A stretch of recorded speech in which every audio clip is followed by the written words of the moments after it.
Hi friends, welcome to my channel Bhanuveer cooking. मैं आज sweet corn की सब्जी बनाती हूँ। स्वीट कॉर्न के साथ काफ़ी सारा और वेजिस भी मैं इसके साथ मिक्स करूँगी, जिससे इसका न्यूट्रिशियस वैल्यू और बढ़ जाएगा। आप चाहे इसको ऑफिस में ले जा सकते हैं, बच्चे के स्कूल में टिफिन या छोटे मोटे भूख में खा सकते हैं। ये बहुत ही ज़्यादा न्यूट्रिशियस होती है। तो चलिए इसको शुरू करते हैं। इसके लिए मैं यहाँ बॉइल्ड स्वीट कॉर्न लिया, बॉइल्ड आलू लिया, कुछ पुदीना का पत्ता, धनिया पत्ता, एक छोटी गाजर को मैं ग्रेट करके रखा, स्लाइस किया हुआ ऑनियन लिया, एक छोटे टमाटर को मैं स्लाइस कर लिया। जितनी भी मैं इंग्रेडिएंट यहाँ लिया, इसका कोई पर्टिकुलर मेजरमेंट नहीं है। आप अपने पसंद से इसको प्लस माइनस कर सकते हैं। कुछ और वेजिस भी आप यहाँ ऐड कर सकते हैं, जैसे हरे मटर ऐड कर सकते हैं, बीट रूट ऐड कर सकते हैं, फूल गोभी ऐड कर सकते हैं।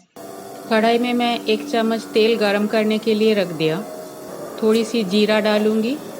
जीरा बन जाने के बाद बॉइल्ड आलू को छोटे छोटे टुकड़े में काट के तेल के अंदर डालूंगी और इसे हल्का फ्राई कर लूंगी। आलू मेरा फ्राई हो गया, इसे तेल से बाहर निकाल लेते हैं। अब इसी तेल में कटी हुई प्याज डाल के फ्राई कर लेंगे। प्याज भी मेरा फ्राई हो गया। अब इसमें थोड़ी सी ग्रेटेड गाजर डालूंगी, इसे प्याज के साथ मिक्स कर लूंगी। 1 पिंच हल्दी का पाउडर डालूंगी, आप चाहे तो हल्दी का पाउडर ना भी डाल सकते हैं। टमाटर डाल दूंगी, इसे भी सबके साथ अच्छी तरह से मिक्स कर लेती हूँ।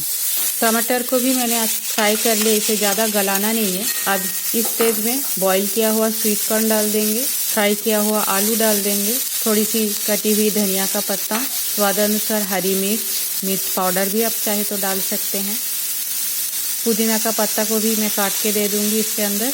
थोड़ा सा मिक्स कर लेते हैं। स्वादानुसार नमक डालूंगी, ब्लैक पेपर पाउडर और थोड़ी सी गरम मसाला पाउडर। अच्छी तरह से टॉस कर लेते हैं इनको। आपको थोड़ा सा खट्टा पसंद है तो आप आमचूर पाउडर भी इसके अंदर डाल सकते हैं। गैस बंद कर देंगे, कढ़ाई को कवर करके थोड़ा सा स्टैंडिंग टाइम देंगे। स्वीट कॉर्न की सब्जी को मैं बोल पे निकाल लिया। इसे ग्रेटेड गाजर, थोड़ा सा धनिया पत्ता और पुदीना का ट्विग से इसे गार्निश कर देते हैं। गार्निशिंग ऑब्वियसली आपके ऊपर है, करे तो ठीक है, ना करे ठीक है, या तो कुछ और तरीके से भी आप इसको कर सकते हैं। तो बन गया मेरा स्वीट कॉर्न की सब्जी। होप मेरी रेसिपी आपको पसंद आई। मेरे चैनल को लाइक शेयर और सब्सक्राइब करना भूलिएगा नहीं। थैंक्स फ्रेंड, मेरे वीडियो देखने के लिए। अपना ओपिनियन मेरे साथ शेयर जरूर कीजिएगा। अपना और अपना परिवार का ध्यान जरूर रखिएगा। घर पर ही रहिएगा जितना पॉसिबल है। आज यहाँ तक ही, फिर मिलेंगे कोई और एक वीडियो के साथ। Bye, have a good day.